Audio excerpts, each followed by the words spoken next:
Sa loob ng marangyang opisina ng The Very Enterprises, abala si Nate sa pagbubukas ng sunod-sunod na email habang may kausap sa telepono. Ang kanyang mukha ay seryoso, at ang bawat kilos niya ay nagpapakita ng pagiging isang bihasang negosyante. Hindi pa man natatapos ang isang tawag, tumunog na agad ang kanyang cellphone, isang malinaw na senyales ng kanyang walang tigil na trabaho. Hindi ko kailangan ng paliwanag. Kung hindi nila kayang ibigay ang hinihingi natin sa tamang oras, maghanap tayo ng ibang supplier, malamig niyang sabi bago ibinaba ang tawag, ang boses niya ay puno ng awtoridad. Sir, narito na po ang report tungkol sa expansion project sa Singapore, anunsyo ng kanyang assistant na si Greg habang maingat na inilapag ang isang folder sa mesa. Kinuha ito ni Nate at mabilis na binuksan, ang kanyang mga matay mabilis na nagbabasa ng bawat detalye. Para sa kanya, ang bawat segundo ay mahalaga, ang bawat minuto ay may katumbas na milyon. May naayos na ba tungkol sa investors meeting sa Hong Kong? Tanong niya nang hindi inaalis ang tingin sa dokumento. Opo, sir. Nakapag-schedule na po ito para sa susunod na linggo, sagot ni Greg nang may respeto. Tumango si Nate, hindi na nag-aksaya ng oras sa anumang dagdag na usapan. Para sa kanya, negosyo ang una, pangalawa, at pangatlong prioridad sa buhay. Wala siyang interes sa labas ng kanyang trabaho. Sa katunayan, halos hindi na niya matandaan kung kailan siya huling umuwi nang hindi bitbit ang laptop o nagbukas ng email bago matulog. Madilim na ang paligid nang dumating si Nate sa tapat ng kanyang mansyon matapos ang isang mahabang araw sa opisina. Tahimik ang kabahayan, tanging ang tunog ng makina ng kanyang mamahaling sasakyan ang maririnig habang pumapasok siya sa malawak na driveway.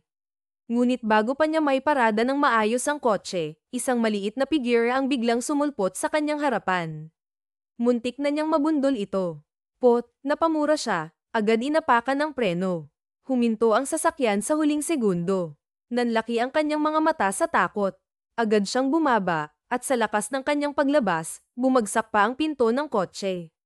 Ano yan? Saan galing yan? Napalakas ang kanyang boses habang nakatingin sa batang nakatayo sa harapan ng kanyang sasakyan. Isang maliit na batang lalaki ang naroon, may magulong buhok, nakasuot ng simpleng puting t-shirt at shorts. Nakatitig ito sa kanya na parang takot at naguguluhan, hawak ng mahigpit ang isang lumang teddy bear. Hello po, mahina nitong sabi, halos pabulong. Bago pa man makasagot si Nate, lumabas mula sa bahay ang kanyang kasambahay na si Manang Clara, halatang balisa. Ay, naku po, pasensya na, Sir Nate. Nag-iingat lang ako, hindi ko na malayang lumabas si Ethan, mabilis na paliwanag ni Clara habang hinahabol ang hininga. Napakunot ang noo ni Nate. Ethan, sino ang batang yan? Tanong niya, bakas sa kanyang boses ang pagtataka. Lumapit si Clara at maingat na hinawakan ang balikat ng bata. Sir, siya po ang anak ni Ma'am Sofia. Iniwan niya po sa inyo. Dumating po sila kanina dala ang mga gamit niya, paliwanag nito sa mahinahon ngunit alalang tinig. Saglit na natigilan si Nate. Ang kanyang tingin ay bumaling sa maliit na batang nakatitig sa kanya, halatang kinakabahan. Hindi niya alam kung ano ang dapat niyang maramdaman, galit ba o labis na pagkalito. Ang kanyang boses ay biglang tumingkad. Mariing pinisil ni Nate ang kanyang sentido, pilit na iniintindi ang sitwasyon. Hindi ito pwede. Wala akong kaalam-alam sa pagpapalaki ng bata. Hindi ko ito kayang gawin. Tawagan mo ang driver. Ihanda ang bata. Ipapasundo ko siya sa tiyahin ko. Madiin niyang utos. Ang boses niya ay puno ng awtoridad. Napayuko si Clara habang mas mahigpit na hinawakan ang balikat ni Ethan. Ang bata naman ay yumuko rin, mahigpit na yakap ang kanyang lumang teddy bear, tila nagtatago mula sa mabigat na presensya ni Nate. Agad na kinuha ni Nate ang kanyang cellphone mula sa bulsa at mabilis na tinawagan ang numero ng kanyang kapatid na si Sofia. Sa dami ng tao na nagtatrabaho para sa kanya, sanay na siya sa multitasking. Pagkasagot sa kabilang linya, hindi na niya napigilan ang kanyang galit. Sofia, ano bang iniisip mo? Iniwan mo sa akin ang anak mo. Are you out of your mind? Galit niyang tanong, ang boses niya ay puno ng tensyon. Sa kabilang linya, narinig niya ang mahinang buntong hininga ni Sofia bago ito sumagot. Alam kong nagagalit ka, Nate, pero wala na akong ibang pagpipilian, mahinang sagot nito. Choice, akala mo ba pwede mo na lang basta iwan ang anak mo sa akin? Hindi ako babysitter, Sofia. May kumpanya akong pinapatakbo. Hindi ko kayang akuin ang responsibilidad na iniwan mo, mariing sagot ni Nate. Ang galit sa kanyang tinig ay hindi maitago. May ilang segundong katahimikan bago muling nagsalita si Sofia, sa mas mahinang boses na tila puno ng lungkot. Nate, I'm dying. Napatigil si Nate, para bang may malamig na hangin na dumaan sa kanyang katawan. What? Bulong niya, hindi makapaniwala sa narinig. I'm sick, may taning na ang buhay ko. At kahit ano pang sabihin mo, Ethan is your family. Wala na siyang ibang mapupuntahan, Nate. Ikaw na lang ang meron siya. Napakuyom ang kamao ni Nate, ngunit sa halip na magalit, isang matinding kirot ang naramdaman niya sa kanyang puso. Hindi niya akalaing maririnig niya ang ganitong balita mula sa kanyang kapatid, ang kapatid na matagal na niyang kinalimutan. Ngunit ngayon, tila bumalik lahat ng mga alaala at sakit ng nakaraan. Sofia, mahina niyang sambit, hindi alam kung ano ang sasabihin. Alam kong galit ka pa rin sa akin, Nate. At alam kong hindi ko mababago iyon. Pero hindi na mahalaga kung mapapatawad mo ako o hindi, sagot ni Sofia. Ang boses nito'y puno ng pagsuko. Napatingin si Nate sa kawalan, ang kanyang kamaoy nakuyam ng mahigpit. Hindi niya gusto ang direksyon ng usapan nilang iyon, ngunit hindi rin niya kayang balewalain ang bigat ng sinabi ng kanyang kapatid. Huminto ka na sa pagsasalita ng ganyan, madiing sabi ni Jason.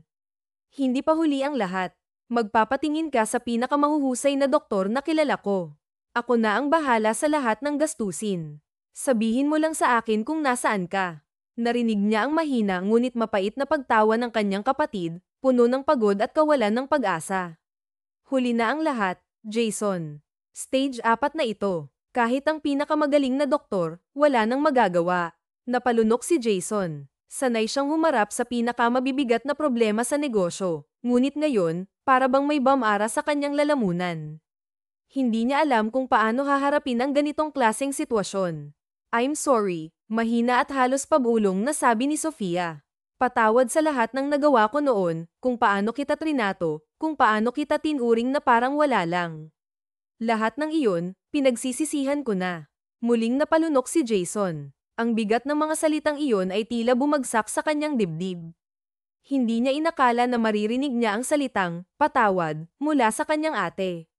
Pero, Jason, patuloy ni Sofia, kung may kasalanan man ako sa'yo, kung may galit ka pa rin sa akin, sana huwag mong idamay si Ethane. Napapikit si Jason, pilit nilalabanan ang emosyon na bumabalot sa kanya. Pakiramdam niya ay may mabigat na batong nakadagan sa kanyang puso. Alam na niya ang totoo, alam niyang malubha ang sakit ng kanyang kapatid, at alam niyang wala na itong pag-asa. I tried to be strong for him, but he is a smart kid, Jason. He knows what's happening. Alam niya na iiwan ko na siya. Lalong bumigat ang kanyang paghinga. Sa kabila ng galit niya kay Sofia, hindi niya maitanggi ang kirot na nararamdaman niya para kay Ethane, isang batang 5 taong gulang pa lang, ngunit kailangang harapin ang realidad ng pagkawala ng ina. Please, Jason, halos pabulong na pakiusap ni Sofia. Kung wala man akong ibang nagawang tama sa buhay ko, sana hayaan mo na gawin ito para sa anak ko. Kahit hindi mo na ako mapatawad, kahit hindi mo ako mahalin bilang kapatid, pero sana matutunan mong mahalin si Ethane. Napahawak si Jason sa kanyang mukha, pilit nilalabanan ang luha na gustong kumawala. Hindi siya sigurado kung kaya niyang ibigay ang hinihingi ng kanyang kapatid. Hindi niya alam kung paano maging isang guardian, isang pamilya. Ngunit alam din niya na wala nang ibang mapupuntahan ang bata. At kahit hindi niya pa masabi, may bahagi ng puso niya na nagsasabing hindi niya kayang talikuran si Ethane. Nang matapos ang tawag, nanatili siyang nakaupo, hindi makagalaw. Pakiramdam niya ay naubusan siya ng hangin. Hindi siya sanay sa ganitong klaseng sitwasyon, sa bigat ng emosyon at responsibilidad na biglang bumagsak sa kanya. Sir, maingat na tanong ni Manang Clara, na nakatayo sa tabi niya, halatang nag-aalangan. Ihahanda ko na po ba ang mga gamit ni Ethan? Saglit siyang nanatili sa katahimikan. Pinagmasdan niya ang batang lalaki na tahimik na nakaupo sa gilid, mahigpit na yakap ang kanyang lumang teddy bear. May lungkot sa mga mata nito, isang kalungkutan na hindi nararapat maranasan ng sinumang bata. Napabuntong hininga si Nathaniel bago tumingin kay Clara. Huwag na. Maghanda ka na lang ng hapunan, Manang Clara. Ethan will stay. Nanlaki ang mga mata ni Ethan nang marinig ang sinabi ng kanyang tiyuhin, para bang hindi makapaniwala. Ang liwanag ng pag-asa ay biglang sumilay sa kanyang mukha. Talaga po, tanong ng bata, puno ng pananabik ang boses. Bago pa man makasagot si Nathaniel, biglang tumakbo si Ethan papunta sa kanya at niyakap siya ng mahigpit. Natigilan si Nathaniel, halatang hindi sanay sa ganitong pisikal na pagpapakita ng damdamin. Ramdam niya ang liit ng katawan ng bata at ang higpit ng yakap nito, na para bang natatakot itong mawala siya anumang sandali. At sa unang pagkakataon, may kung anong pumukaw sa puso ni Nathaniel, isang pakiramdam na matagal na niyang kinalimutan. Hindi pa niya alam kung paano, pero sa gabing iyon, alam niyang hindi na niya kayang talikuran ang responsibilidad na iniwan sa kanya. Pagkatapos ng hapunan, nagkulong si Nathaniel sa kanyang opisina, pilit binabalik ang atensyon sa trabaho. Ngunit kahit anong pilit niyang magbasa ng reports at mag-check ng emails, hindi niya maialis sa isipan ang munting bata na ngayon ay nasa loob na ng kanyang tahanan. Maya-maya, narinig niyang bumukas ang pinto at sumilip si Manang Clara. "Sir, pinapatulog ko na po si Ethan, pero..." Tumigil ito sandali, halatang nag-aalangan. "Tuwing lalabas po ako ng kwarto, umiiyak siya." "Takot na takot, sir." Napasinghap si Nathaniel. Hindi siya sanay sa ganitong klaseng sitwasyon. Kung ito ay isang negosasyon sa boardroom o isang multi-billion deal, alam niya kung paano aayusin. Pero ito, wala siyang sagot. Baka po gusto niyang kayo na ang kumausap sa kanya. Gusto niyang tumanggi. Gusto niyang sabihing hindi niya responsibilidad ang bata. Pero sa huli, napabuntong hininga siya at tumayo. Habang naglalakad papunta sa kwarto ni Ethan, pilit niyang pinapaalala sa sarili na hindi siya dapat ma-attach sa bata. Pagdating niya sa kwarto, naabutan niyang nakaupo si Ethan sa kama, mahigpit na yakap ang kanyang teddy bear. Puno ng takot ang mga mata nito, at halatang kanina pa umiiyak.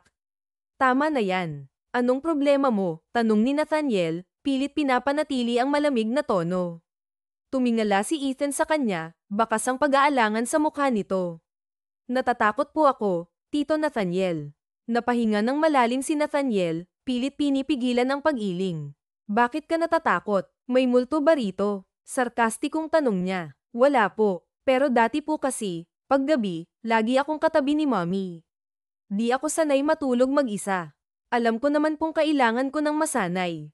Pero, pwede po bang dahan-dahan, Tito Nathaniel?" Natigilan si Nathaniel. Sa simpleng pakiusap ng bata, naramdaman niya ang bigat ng responsibilidad na ngayon ay nasa kanyang mga balikat. Sa gabing iyon, alam niyang hindi lang siya basta isang tagapag-alaga, isa na siyang pamilya para kay Ethan. Napabuntong hininga si Nathaniel bago nagsalita. "Ano bang ginagawa niyo dati bago matulog?" "Nagkukwento po si Mommy sa akin. Minsan naman, pinag-uusapan namin ang tungkol sa school," sagot ni Ethan, may bahagyang lungkot sa tinig. "So, nag-aaral ka na?" tanong ni Nathaniel, pilit na pinapaluwag ang usapan. "Opo, preparatory po ako. Sabi po ni Mommy, next year, grade 1 na ako," sagot ng bata, may bahid ng pagmamataas sa boses.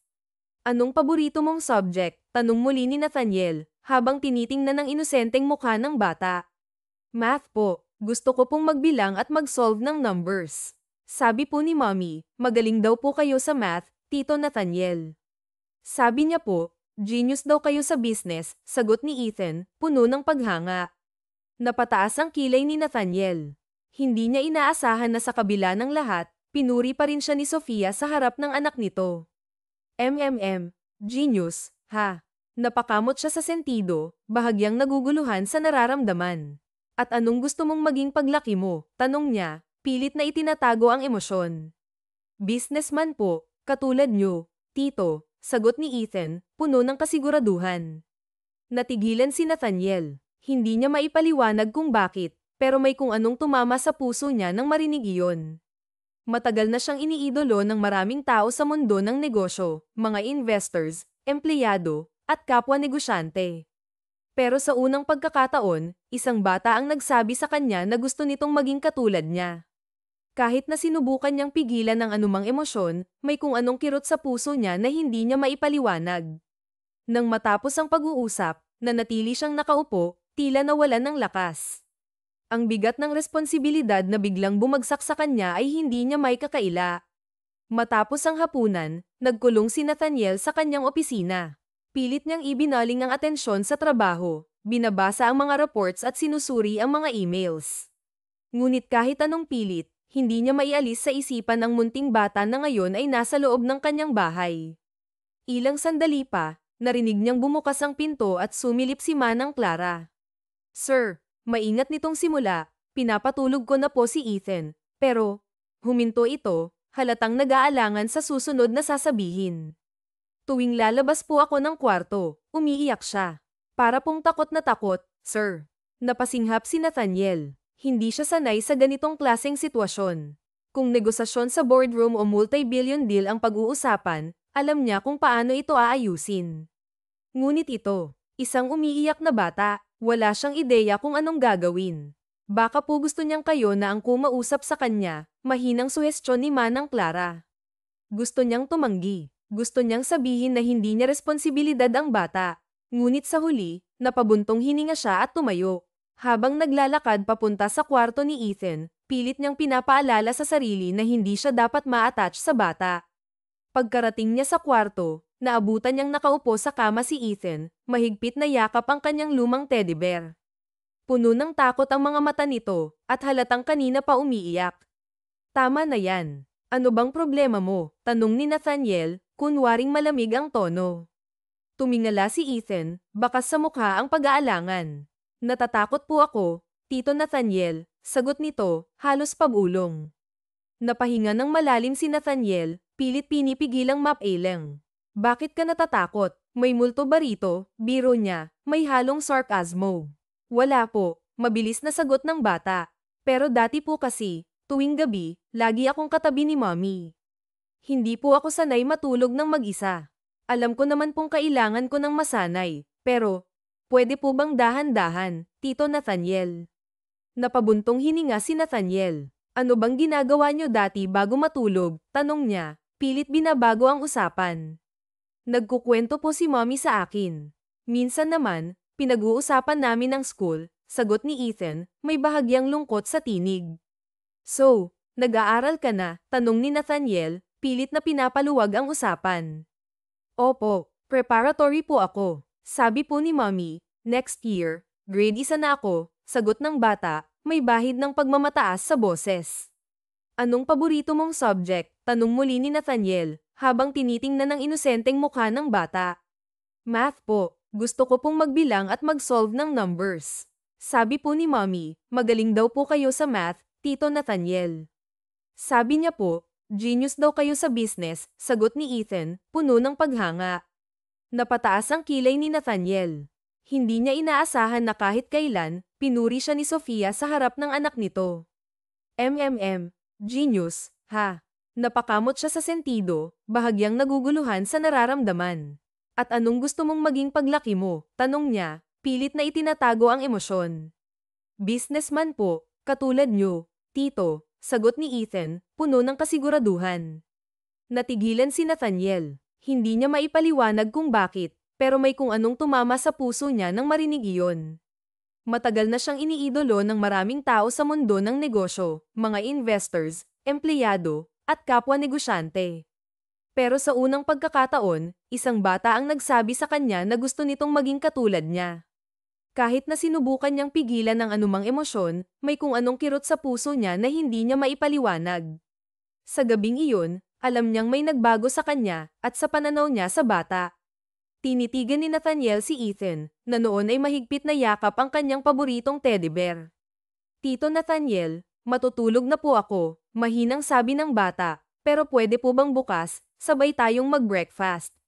Bahagyang napangiti si Nathaniel, ngunit mabilis din itong nawala. Sa hindi niya maipaliwanag na dahilan, hindi niya magawang tanggihan ang munting hiling ng bata.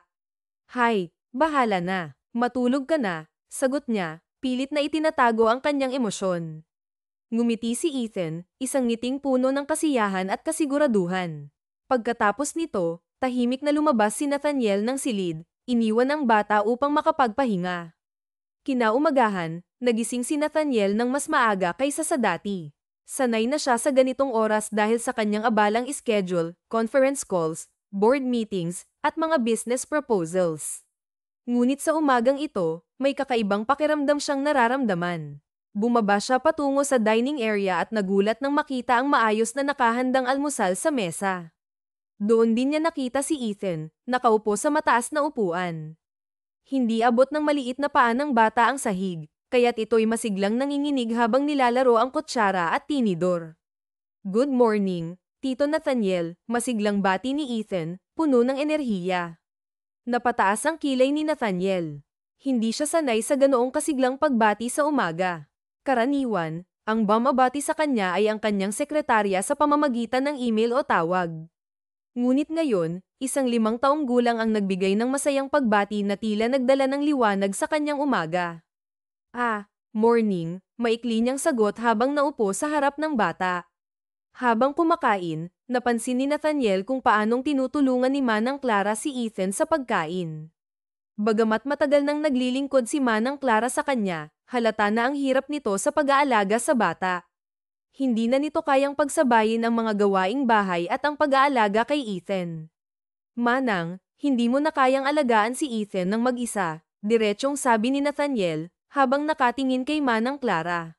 "Sir, kaya ko pa naman po," sagot nito, halatang nag-aalangan. "Kailangan natin ng yaya para sa kanya, Manang," madiin na sagot ni Nathaniel. "Gusto ko, maghanap ka agad ng mapagkakatiwalaang tao. Siguraduhin mong hindi lang basta kwalipikado. Dapat, magugustuhan din ni Ethan." Napatango si Manang Clara. "Opo, sir. Gagawin ko po ang lahat para makahanap ng tamang tao." Pagkatapos ng usapan nila ni Manang Clara, tumingin si Nathaniel kay Ethan. Hindi niya pa alam kung paano maging isang mabuting guardian, ngunit isa lang ang sigurado niya, hindi niya hahayaang lumaki ang bata nang walang maayos na pag-aalaga. Matapos ang agahan, kinuha ni Nathaniel ang kanyang coat at naghanda na para sa trabaho. Ngunit habang papalayo siya, hindi niya maiwasang mag-isip. Sa kabila ng kanyang abalang araw, tila may bahagi ng kanyang isip na naiwan sa dining area, kung saan ang isang batang may masiglang ngiti ang nagbigay ng kakaibang init sa kanyang umaga. "Alis na ako," malamig niyang sabi habang inaayos ang manggas ng kanyang coat. Napatigil si Ethan sa pagkain at tumingala sa kanya. "Tito Nathaniel, papasok na po ba kayo sa work?" Tumango lang siya bilang sagot. Ngumiti ang bata at sumandal sa mesa. "Mag-iingat po kayo sa pagmamaneho." Napataas ang kilay ni Nathaniel, tila hindi inaasahan ang sinabi ng bata. "At huwag po kayong masyadong magpapagod. Sabi po ni Mommy, masama daw po ang laging stress." Hindi alam ni Nathaniel kung anong sasabihin. Wala siyang nakasanayang ganitong klase ng concern mula sa iba, kahit pa sa dating pamilya niya. Mula noong bata pa siya, natuto na siyang maging independent at walang inaasahan sa iba kundi ang sarili niya. Kaya ngayong may isang batang nag-aalala para sa kanya, hindi niya alam kung paanong tutugon. Sa huli, tumango lang siya ng bahagya at walang imik na lumakad papalabas ng bahay. Pagka-uwi ni Nathaniel mula sa trabaho, diretsyong pinarada niya ang kanyang sasakyan sa garahe. Pagpasok pa lang niya sa gate, agad niyang narinig ang malalakas na tawa ng isang bata at ng isang babae. Napakunot ang noo niya. Paglingon niya sa malawak na garden, nakita niya si Ethan na masayang tumatakbo, hinahabol ng isang babae na halatang nag-e-enjoy sa laro. Mukhang mas bata lang ito sa kanya ng ilang taon, may mahaba at kulot na buhok, at isang malambing na ngiti na tila natural na sa kanya. Napaismed si Nathaniel. "This is the new nanny," bulong niya sa sarili. Napansin ni Ethan kaya agad itong tumakbo palapit sa kanya, bit-bit ang kanyang teddy bear. "Tito Nathaniel, andito ka na. Si Ate Amelia po ang yaya ko." Kasunod namang lumapit ang dalaga na bahagyang hingal pa mula sa pagtakbo. "Good evening po, sir," masigla nitong bati. Hindi sumagot si Nathaniel at tinitigan ito mula ulo hanggang paa. Hindi siya kumbinsido. Masyado itong masayahin at mukhang walang disiplina. Kaya hindi na siya nagsalita pa at dumiretso na lang sa loob ng bahay. Sunod-sunod ang kanyang hakbang patungo kay Manang Clara, na kasalukuyang inaayos ang mga gamit sa kusina. "Manang," malamig niyang sabi, dahilan para mapalingon ang matanda. "Bakit dalaga ang kinuha mong yaya ni Ethan?" "Sir, siya lang po kasi ang nagustuhan ni Ethan sa 5 nag-apply. Lahat po ay tinatanggihan niya. Sabi niya, gusto niya ng masaya at mabait na yaya." Napapikit sandali si Nathaniel at napahinga ng malalim. "Of course, the kid. Sa isip niya. Pero hindi niya gusto ang ideyang ito. Ang nakikita niya sa babae ay isang dalagang mukhang walang alam sa pag-aalaga ng bata. Pero hindi niya rin kayang makita si Ethan na malungkot muli. Kaya huminga na lamang siya ng malalim. We'll see if she can do her job properly, aniya. Napatango si Manang Clara. Sigurado ako na hindi kayo bibigwin ni Amelia, sir. Hindi na sumagot si Nathaniel, pero sa loob-loob niya, hindi pa siya sigurado kung ang pagiging masayahin ng dalaga ay isang asset o isang problema.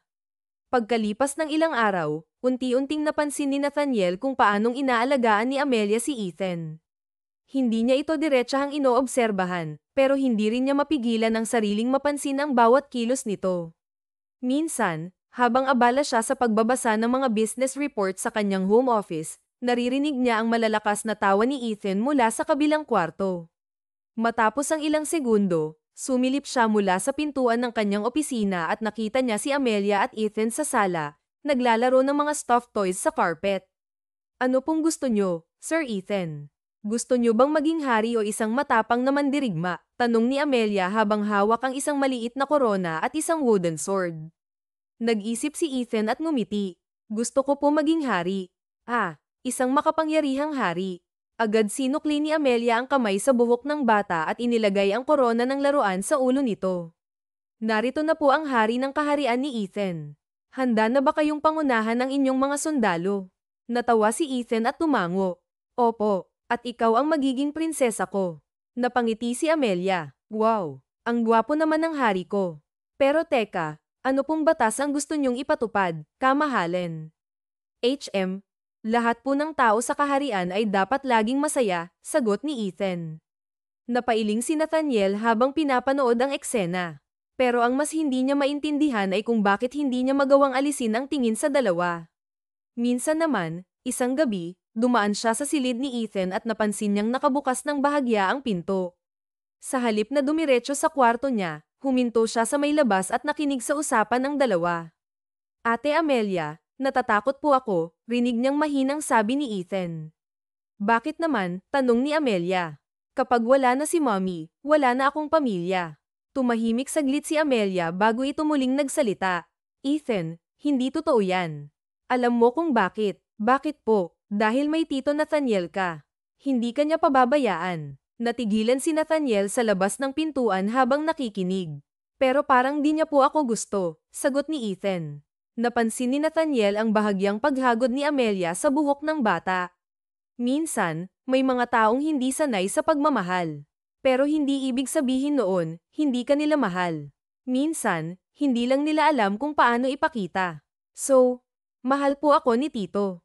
Siyempre naman. Palagay mo ba, bakit ka pa niya pinayagang manatili dito? Tiwala lang, Ethan. Baka isang araw, magulat ka na lang. Hindi na narinig ni Nathaniel ang sagot ni Ethan dahil mabilis na siyang umalis sa may pinto. Parang ayaw niyang i-proseso ang narinig niya, pero kahit na anong gawin niya, may kung anong mainit na pakiramdam ang unti-unting sumisiksik sa loob niya, isang pakiramdam na matagal na niyang tinatanggihan. Kinabukasan ng gabi, matapos kwentuhan ni Amelia si Ethan, unti-unting pumikit ang bata at bumagsak ang maliit nitong katawan sa unan. Napangiti si Amelia habang pinagmamasdan ang inosenteng mukha ng bata. Good night, baby boy, aniya sabay halik sa noo ni Ethan. Ngunit nang tumayo siya para isara ang ilaw, napansin niya ang bahagyang anino sa labas ng pinto. Hindi siya agad gumalaw, pero alam niya na may nakamasid. Dahan-dahan siyang lumakad papalapit sa pinto at biglang binuksan ito. Sir Nathaniel, ano pong ginagawa niyo dito? Kanina pa po ba kayo nakikinig? Tanong ni Amelia. Tumaas ang kilay ni Nathaniel at bahagyang nag-ayos ng kanyang coat na parang walang nangyari. I was just passing by, sagot nito nang walang emosyon. Napangiti naman si Amelia. Talaga, passing by. Kasi parang ang tagal niyo pong dumaan. Hindi sumagot si Nathaniel kaya lalong lumapad ang ngiti ni Amelia. So, nagustuhan niyo po ba ang bedtime story ko kay Ethan? Napailing si Nathaniel at nagbuntong hininga. You talk too much. Aniya saka tumalikod para lumakad paalis. Pero bago pa siya tuluyang makaalis, humabol si Amelia ng isa pang tanong. Sir Nathaniel, tawag niya. Huminto ito sa paglalakad pero hindi lumingon. Si Ethan po. He just wants to be loved, sabi ni Amelia.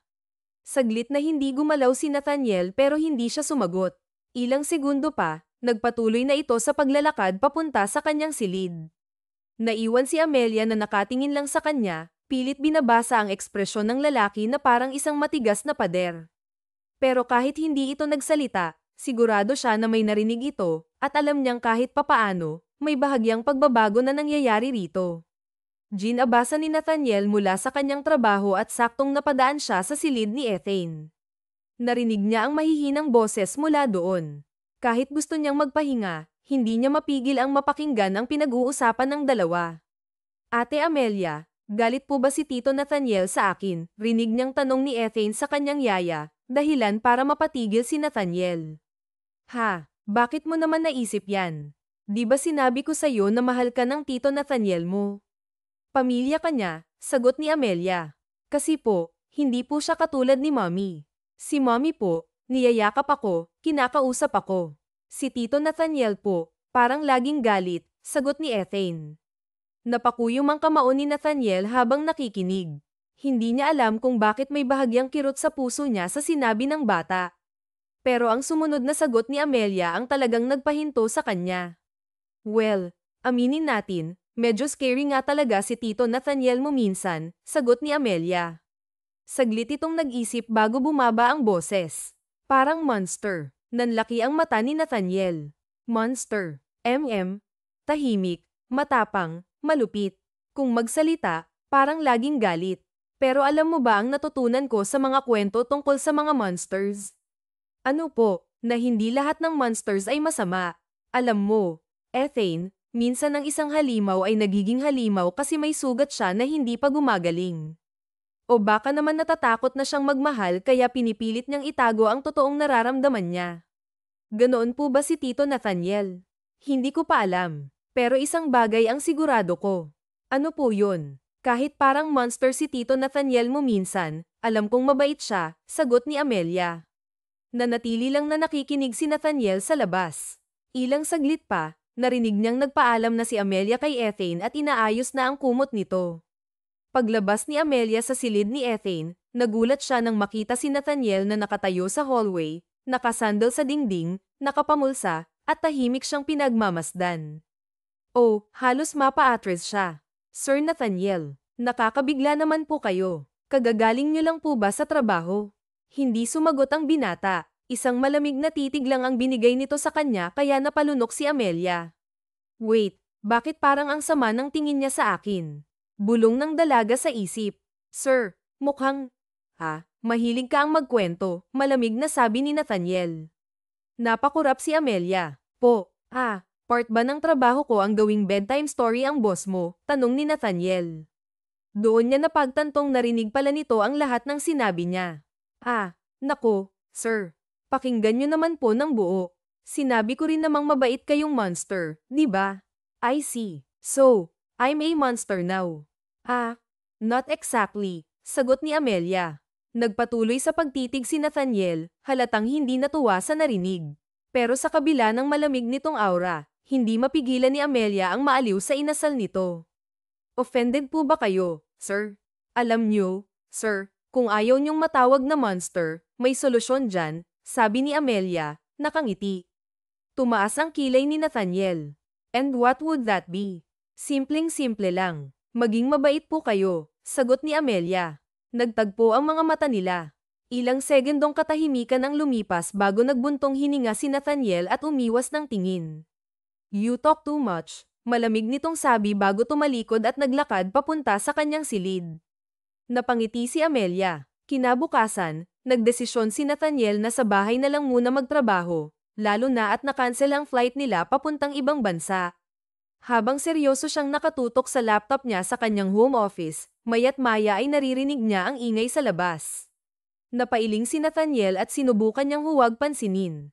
Iniisip niya na kung hindi niya ito papansinin, baka kusa rin itong mawala o mapagod si Amelia at tumahimik na lang.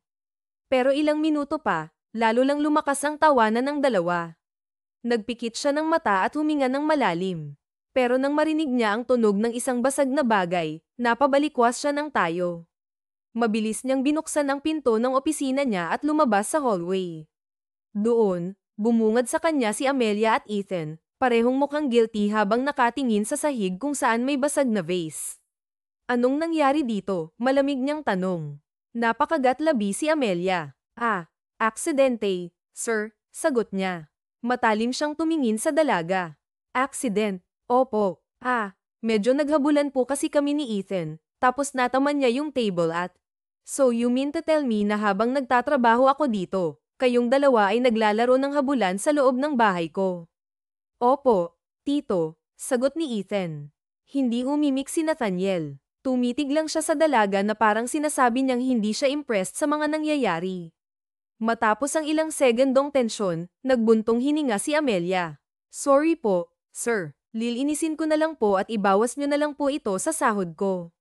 Good. And please keep the noise down. This is not a playground, malamig na sagot ni Nathaniel. Napairap si Amelia ng palihim. Yes, boss. Nagtaas siya ng kilay. What did you say? Ngumiti agad ang dalaga ng peke. Wala po, sir. Lilinisin ko na po kaagad. Tara, Ethan, kuha tayo ng Wallace.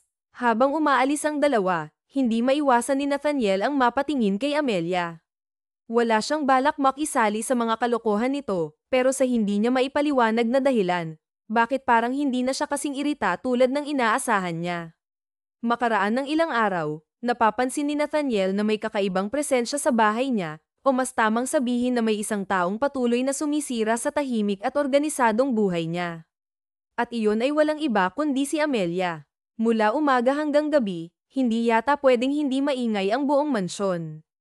Kaya minsan ay napapailing na lang siya. Maagang nagising si Nathaniel isang araw, pero sa pagkakataong ito, hindi na dahil sa trabaho. Habang pababa siya ng hagdan, napansin niyang tahimik pa ang bahay. Mukhang mahimbing pa ang tulog ni Ethan, at abala rin si Manang Clara sa paghahanda ng agahan. Ikaw pa lang ang gising, Manang, tanong niya. Ay, hindi po, sir. Gising na si Amelia. Nasa garden, nagdidilig. Wala daw po kasi siyang magawa, lalo na at tulog pa yung alaga niya. Hindi na sumagot si Nathaniel. Hindi niya rin alam kung anong nagtulak sa kanya, pero dali-dali siyang nagtungo sa garden. At nakita nga niya doon si Amelia. Nakadamit lang ito ng simpleng puting blouse at shorts, nakatali ang buhok sa mataas na ponytail habang abala sa pagdidilig ng mga halaman. May hawak itong hose, at kahit simple lang ang ginagawa nito, hindi niya maiwasang mapansin ang kakaibang energy na dala ng presensya nito. Amelia, tawag niya. Napatalo ng dalaga sa gulat at aksidenteng naitapat ang hose sa kanya. Malamig na tubig ang tumama sa kanya, dahilan para tuluyang mabasa ang kanyang polo at slacks. Ay, Sir Nathaniel. Napamulagat si Amelia at mabilis na tinanggal ang hose sa direksyon niya. Nanginginig ito sa nerbiyos habang lumalapit. Oh my gosh, I'm so sorry. Hindi ko po sinasadya, mabilis ang naging desisyon ni Nathaniel. Kinuha niya ang isa pang hose na nasa gilid at walang sabi-sabing itinutok iyon kay Amelia. Hay, napaatras ang dalaga at napapikit sa lakas ng tubig na tumatama sa kanya.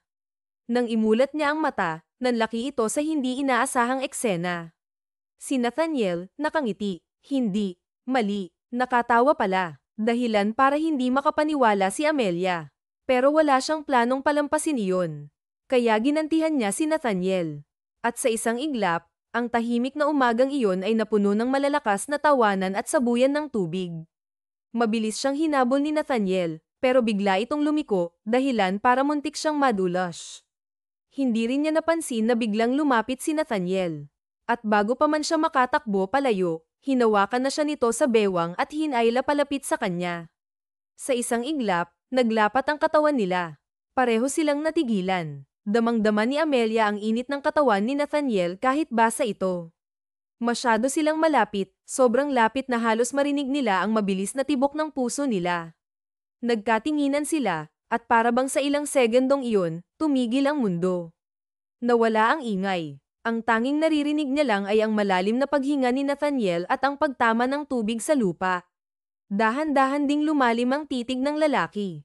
Hindi na ito yung cold and intimidating na Nathaniel na nakasanayan niya. May kung anong init sa mga mata nito na hindi niya kayang ipaliwanag. Hanggang sa si Amelia na ang unang bumawi. Napalunok siya at mabilis na umurong palayo, sabay bitiw ng pilit na tawa.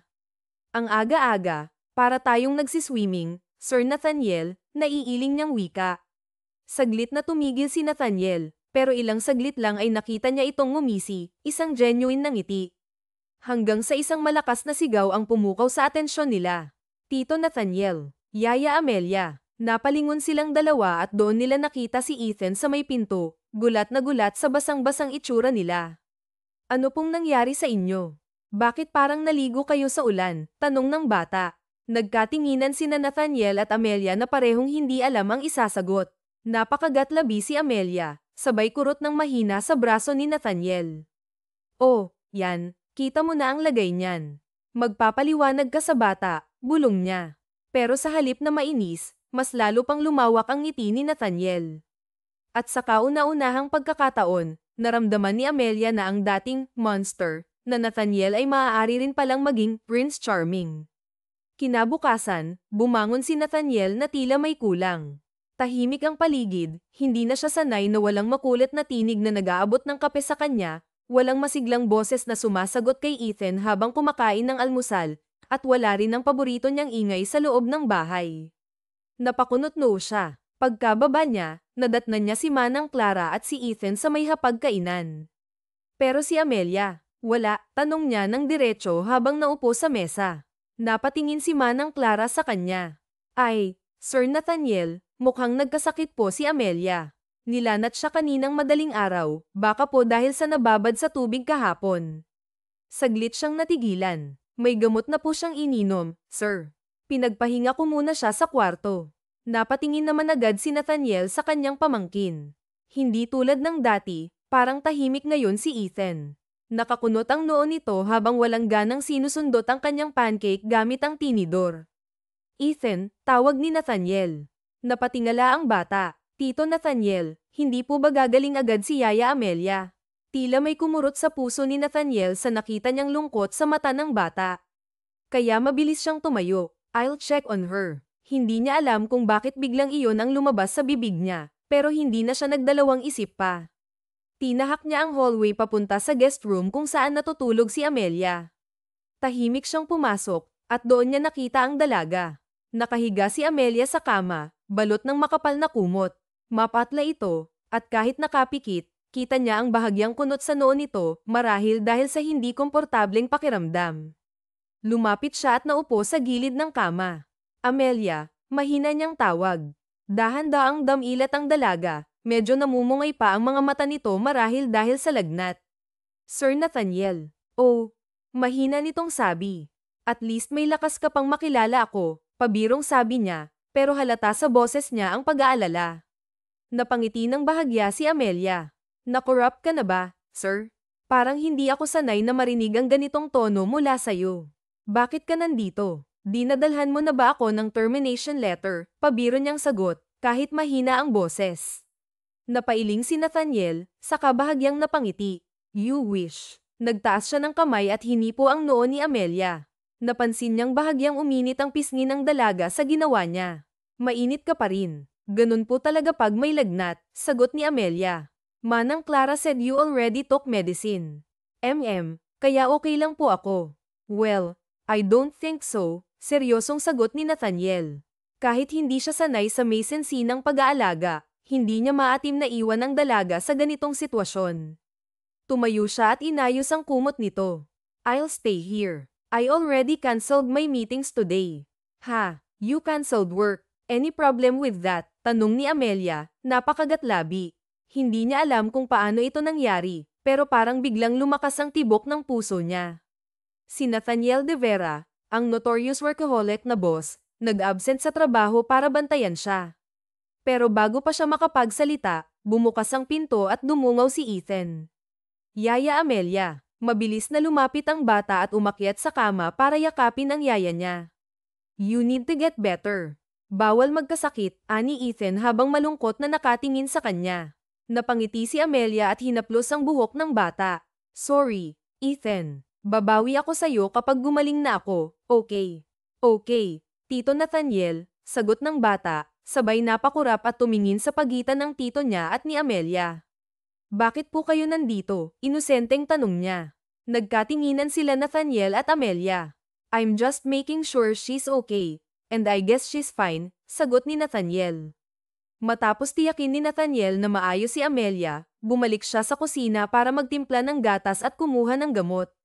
Sir Nathaniel, baka gusto niyo po na ako na lang ang maghatid ng pagkain para kay Amelia, alok ni Manang Clara. No need, malamig niyang sagot habang kinukuha ang tray.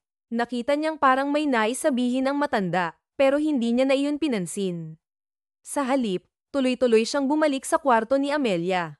Pagpasok niya, nadatnan niyang nakapikit na ang dalaga, pero hindi pa rin mapakali. Parang naiinitan ito, panay ang galaw at bahagyang nakakunot ang noo.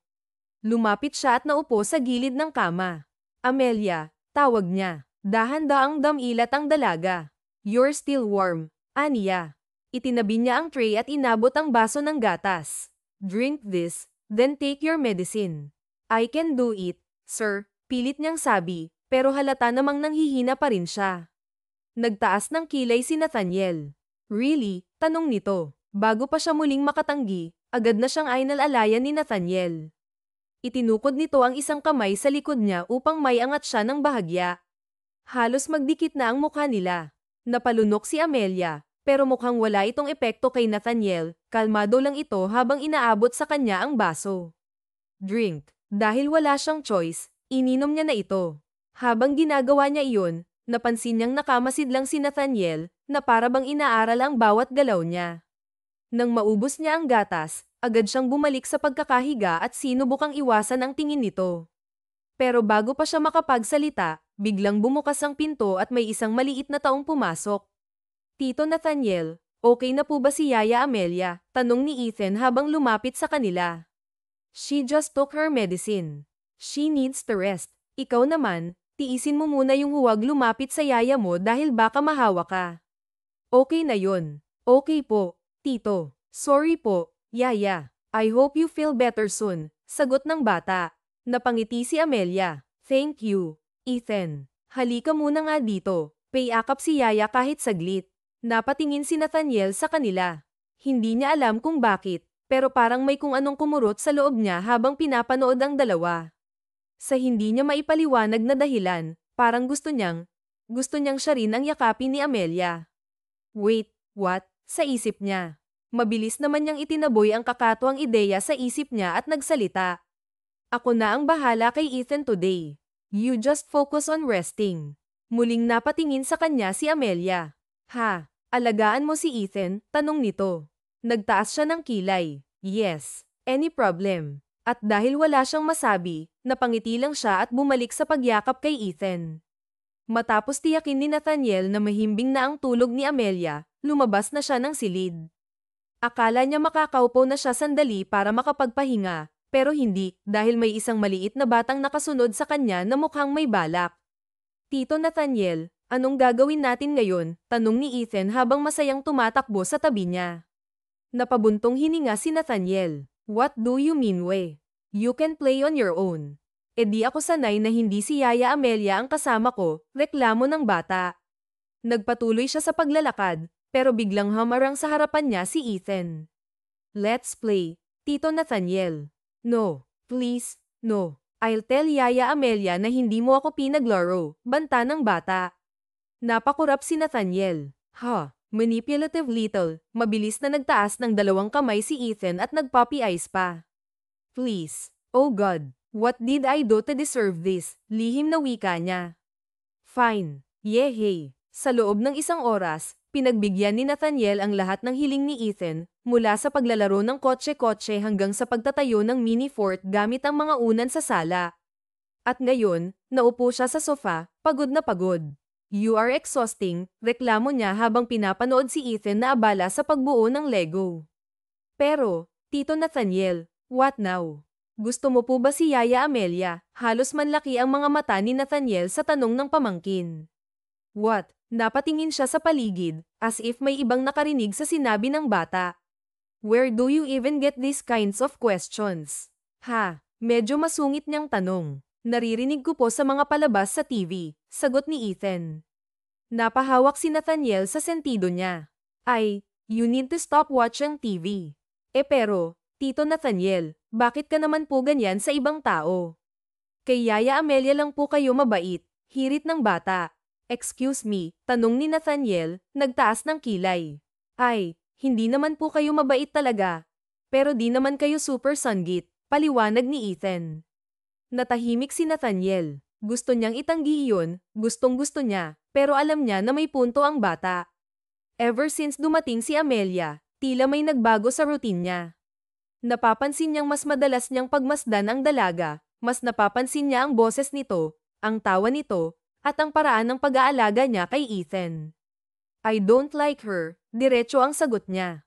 Umismed ang bata, pero Tito Nathaniel, lagi kayong nakatingin sa kanya. What? I don't, mabilis na tanggi ni Nathaniel. Opo, Tito, sagot ni Ethan, halos hindi siya makapagsalita. Oh no, bulong niya sa sarili. Oh yes, sagot ni Ethan, na parang binabasa ang isip niya. Game over. Playtime is done, sigaw ni Ethan, napakunot ang noo ni Nathaniel. Wait, why are you happy? Tanong niya. Kasi po, Tito Nathaniel, di niyo po dini-deny, sagot ng bata. At sa unang pagkakataon, hindi agad siya nakahanap ng sagot. Matapos ang ilang araw na pagpapahinga, tuluyan nang gumaling si Amelia.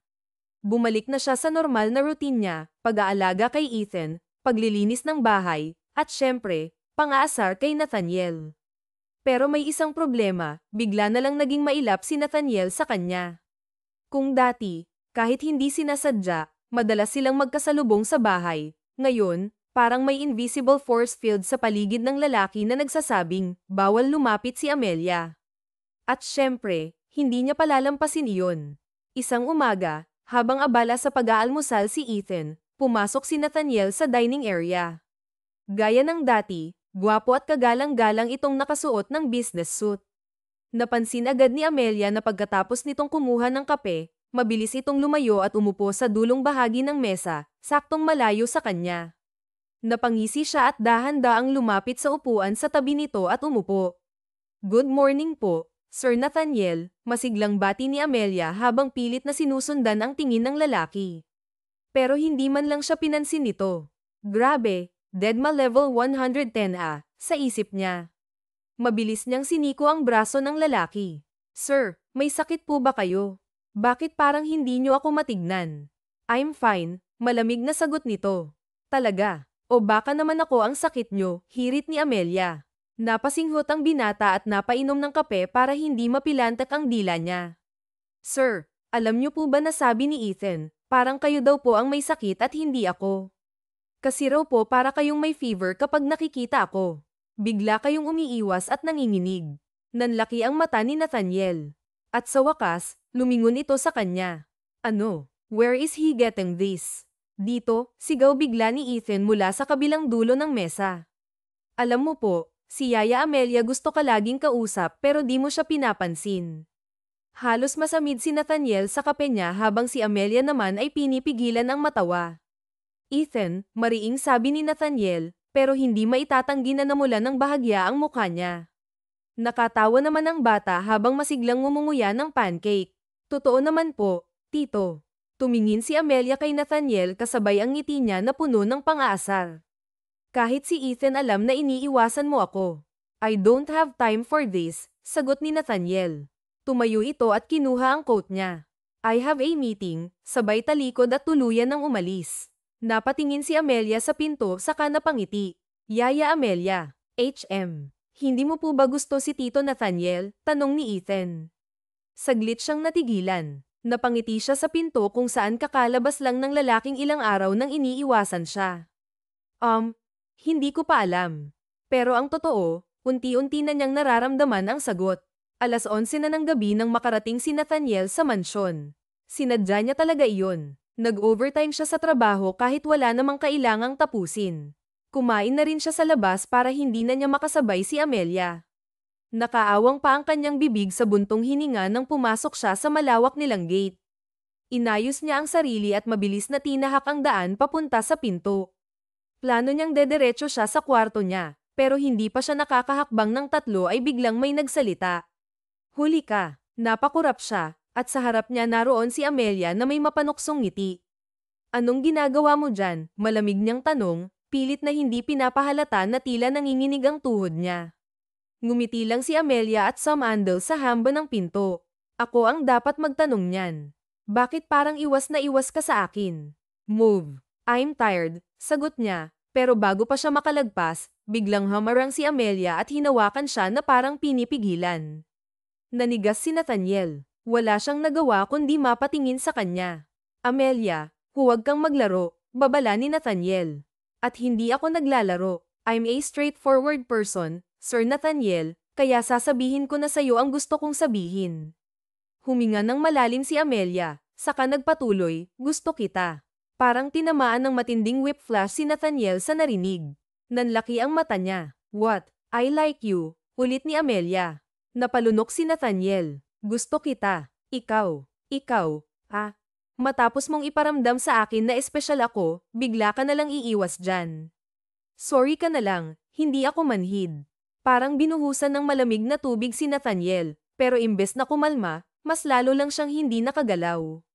Bakit? You don't know what you're saying. Anong hindi? Oo naman, alam ko. Ikaw lang yata ang hindi, diretsong sagot ni Amelia. Huminga siya ng malalim, pilit na inaayos ang sarili. Pinilit niyang ibalik ang pagiging cold at tinignan ito ng diretso. Huwag kang magbiro ng ganyan, mahina pero matigas niyang sabi. Pero imbes na umurong, mas lumapit pa ang dalaga. Bakit? Natatakot ka? Halos muntik na niyang mabitawan ang hawak na coat kaya napagkek ang dalaga. Relax, Nathaniel. Sabi ko lang naman na gusto kita. Hindi ko naman sinabi na dapat gusto mo rin ako, di ba? At bago pa siya makasagot, biglang tumalikod ang dalaga. Good night, Sir Nathaniel. And just like that, iniwan na siya nito na tulala sa harap ng pintuan. Napasandal siya sa dingding at hinayaan ang sarili na huminga ng malalim. Kinabukasan ng gabi, habang patungo na si Nathaniel sa kanyang silid, ay napadaan siya sa kwarto ni Ethan. Papasok na sana siya para pag-alitan ito dahil dapat ay tulog na ito sa oras na iyon, pero bago pa niya magawa, may narinig siyang mahinang paghikbi. Natigilan siya. Mula sa bahagyang nakabukas na pinto, narinig niya ang boses ni Amelia. Ethan, why are you crying? Miss ko na si Mommy, mahinang sagot ng bata sa pagitan ng paghikbi. Gusto ko siyang makita. Ayaw ba ni Tito Nathaniel kay Mommy? Kasi hindi naman niya siya binibisita. Biglang bumigat ang puso ni Nathaniel. Alam niyang mahirap ang sitwasyon ni Ethan, pero hindi niya kayang dalawin si Sofia. SHH. Don't cry, Ethan. Promise, kakausapin ko si Tito Nathaniel mo. Magpapalam tayo sa kanya para madalaw si Mommy mo. Hindi nagustuhan ng binata ang narinig. Sa isip niya, walang karapatan si Amelia na manggialam dahil wala siyang alam sa sitwasyon. Pagkalipas ng isang oras, nang makatulog na si Ethan, tumambay si Amelia sa veranda para magpahangin. Pero hindi niya inaasahang susundan siya roon ni Nathaniel, at halatang galit ito. Sir Nathaniel, may kailangan ka ba? Tanong ng dalaga. Naningkit ang mga mata ni Nathaniel. I heard you, sabi niya habang humakbang palapit. Narinig ko ang usapan niyo ni Ethan. You had no right to make that promise. You will not take him to Sean. Napakunot ang noo ni Amelia. Ano? Pero bakit? Because I said so, madiin na sagot ni Nathaniel. Nathaniel, hindi ito tungkol sa'yo. Ethan misses his mom. Hindi mo ba naiintindihan kung gaano kahirap para sa isang bata ang ganitong sitwasyon? And you think you understand it better than me, nagpantig ang tenga ni Amelia. Yes, kasi at least ako, hindi ako makasarili. Makasarili? You don't know anything, Amelia. Then tell me, bakit ayaw mong dalawin ni Ethan ang mommy niya? Dahil ba galit ka sa kanya? Dahil ba sa pride mo? Oo, alam ko. Dahil naikwento na sa akin lahat ni Manang Clara, sagot ni Amelia. Nagtagis ang bagang ni Nathaniel sa narinig. Huwag mo akong pangunahan, Amelia. Hindi mo naiintindihan. Ano bang hindi ko naiintindihan, ha? Na mas gusto mong biguin ang pamangkin mo kaysa harapin ang kapatid mong may sakit. Napakuyom ang kamao ni Nathaniel. Nauubusan na siya ng pasensya. Pero bago pa siya makapagsalita, lumapit na si Amelia. I thought you were a good man, Nathaniel. Pero siguro tama nga si Ethan. You are really a monster. Akala ni Amelia ay magtatapos na ang kanilang bangayan, pero bago pa siya makatalikod, hinawakan siya ni Nathaniel sa braso ng mahigpit at may panggigigil. At bago pa siya makapagsalita, Bumaba ang labi ni Nathaniel sa kanya. Parang pinutol ng halik na iyon ang lahat ng galit at argumento sa pagitan nila. Walang kumilos, walang nagreklamo. Nang maghiwalay ang kanilang mga labi, nanatiling magkalapit ang kanilang mga mukha. Pareho silang hingal, pareho silang nagulat. Pero hindi nagtagal, bumalik ang bigat sa ekspresyon ni Nathaniel. Pinadala ng kapatid ko si Ethan dito para masanay sa akin dahil alam niya na mawawala na siya sa mundo. And now you want us to visit her. Para ano? Para masaktan si Ethan. I'm not selfish, Amelia. Dahil kung selfish pa ako, hindi ko iisipin ang kapakanan ng pamangkin ko, huli niyang wika sa lumakad palayo. Hindi nakatulog ng maayos si Nathaniel. Ilang beses siyang nagpalipat-lipat ng pwesto sa kama, pero kahit anong gawin niya, hindi niya maalis sa isip ang sinabi ni Amelia, at lalo na ang halik na nangyari sa pagitan nila. Pero higit sa lahat, hindi niya maalis sa isip ang tinig ni Ethan habang umiiyak. Paulit-ulit iyong tumatakbo sa utak niya. Hanggang sa hindi niya na makayanan, nauwi na nga siya sa isang pagpapasya.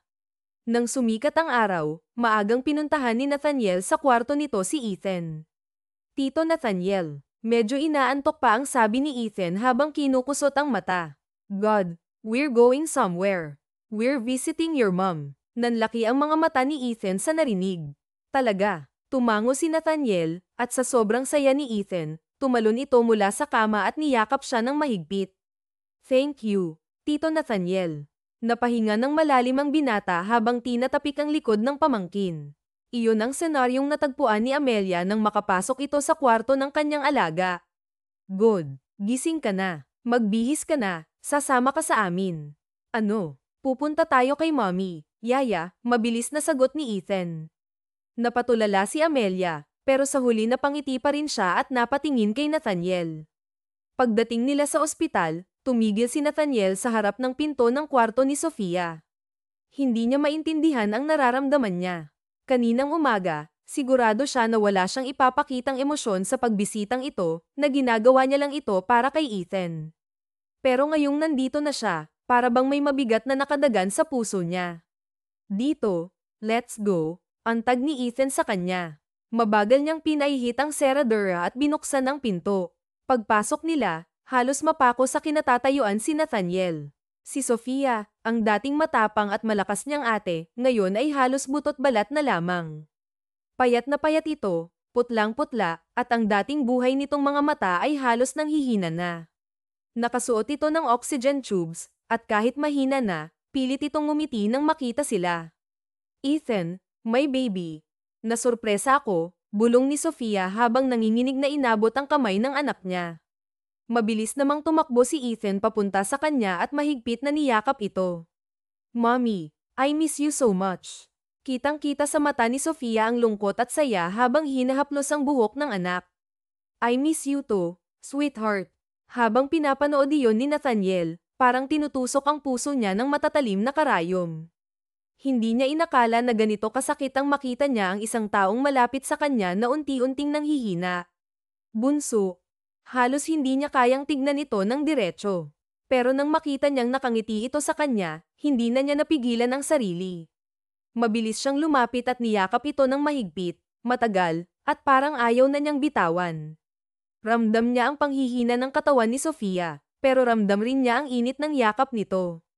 Ate, I'm so sorry, bulong niya habang nakapikit ng mariin. Narinig niyang humagulgol na rin si Sofia.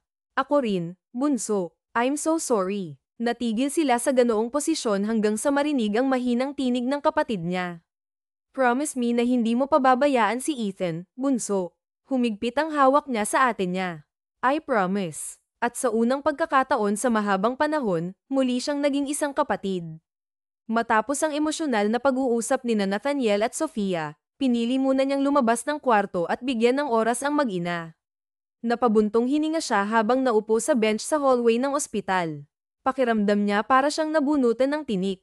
Ilang minuto pa lang siyang nakaupo nang biglang sumunod sa kanya si Amelia.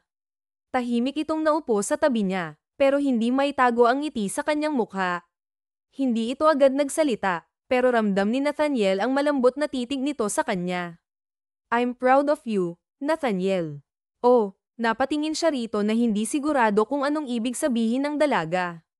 You finally opened your heart. Alam mo ba, dati ang tigas-tigas ng ulo at puso mo, parang bato, ani Amelia. Pero ngayon, tumingin ito sa kanya ng diretso. Now I know you're actually a good person. I know it all along. Nagpantang ang tenga ni Nathaniel sa sinabi nito. Parang may tumusok sa puso niya. Hindi siya sigurado kung anong pumasok sa isip niya, pero bigla siyang tumawa. So what you're saying is, you didn't make a mistake in liking me. Nagulat ang dalaga, halos manlaki ang mga mata niya sa tanong ni Nathaniel. Hoy, sinong may sabing gusto kita? Napakagatlabi siya at biglang tumingin sa ibang direksyon, pero kitang-kita sa mukha niya ang namumulang pisngi. Napangisi si Nathaniel. Come on, Amelia. Alam kong gusto mo ako. Don't deny it. You literally confessed the other night. Napangiwi si Amelia. Hindi niya inakala na gagamitin niyon ni Nathaniel laban sa kanya. Kapal mo. Dapat kasi lalaki ang nanliligaw. Then if that's the case, should I court you? Ano? Gulat niyang tanong. You said lalaki dapat ang manliligaw, right? Then I'll do it properly. Napalunok si Amelia. Hindi niya akalain na bibigyan siya ng seryosong sagot ni Nathaniel. Teka, seryoso ka ba? Yeah, because I like you too. Teka, pinagtitripan mo lang ba ako? Nope, I'm serious. As in, seryosong seryoso. Ngumiti si Nathaniel at lumapit ng bahagya, sapat lang para maramdaman ni Amelia ang init ng katawan niya. Seryosong seryoso, aniya sabay nguso sa kanya na parang nang-asar. Napa-cross arms si Amelia. Ikaw baka niloloko mo lang ako. At kapag na-inlove na ako sa'yo ng todo, iiwan mo rin ako. Mas lalong natawa si Nathaniel. Ay, ang dami mo namang sinasabi. Ikaw nga yung unang umamin na gusto mo ako, Napapikit na lang si Amelia sa inis at hiya. Pero bago pa siya makaiwas, mabilis siyang hinailan ni Nathaniel sa isang mahigpit na yakap. You don't have to say anything. Let me do the chasing this time, bulong nito sa kanyang tenga. 2 buwan matapos ang masayang pag-aamin ng dalawa, dumaan naman sila sa pinakamalungkot na yugto ng kanilang buhay, ang pagpanaw ni Sofia. Tahimik lang si Nathaniel sa burol ng kanyang kapatid. Halos hindi siya umimik buong gabi. Alam niyang matagal na niyang natanggap na mangyayari ito, pero hindi pa rin niya maalis ang bigat sa kanyang puso. Lalo na nang makita niya si Ethan na nakaupo sa tabi ng atol ng kanyang ina at tahimik na nakatitig dito. Walang iniiyak ang bata, pero bakas sa mukha nito ang sakit. Lumapit si Nathaniel at marahang pinatong ang kamay sa maliit na ulo ng kanyang pamangkin. Ethan, hindi ka na umiiyak, tanong niya. Lumingon ito sa kanya at marahang umiling. Ayoko na po umiyak, tito. Kasi sabi po ni Mommy magiging okay daw ako. Doon na bumagsak ang lahat ng pinipigilan ni Nathaniel. Niyakap niya ang bata ng buong higpit. Naroon din si Amelia, nakatingin sa kanila habang nagpupunas ng luha. Pagkatapos ng ilang minuto, tumingin si Ethan sa kanila ni Amelia at mahinang nagtanong, Tito, Yaya, hindi niyo po ba ako iiwan? Sabay naman nilang hinawakan ang magkabilang kamay ng bata at matibay na nangako na hinding-hindi nila iiwan si Ethan, ano man ang mangyari. Makalipas ang ilang buwan, mas naging malapit ang loob ni Nathaniel, Amelia, at Ethan sa isa't isa. Naging masaya ang kanilang pagsasama, na para bang isang pamilya. Anako na rin nila si Ethan na parang anak nila. At makalipas ang ilang buwan, nag-propose na agad si Nathaniel kay Amelia. Wala na siyang planong patagilin pa ang lahat dahil wala na siyang nakikitang ibang babaeng makakasama sa habang buhay kundi si Amelia lang. Sana po ay nagustuhan ninyo ang ating kwento ngayong araw. Ako po ang inyong tagapagsalaysay, Mies ako. Maraming salamat po sa inyong pakikinig, at hanggang sa susunod na kwento.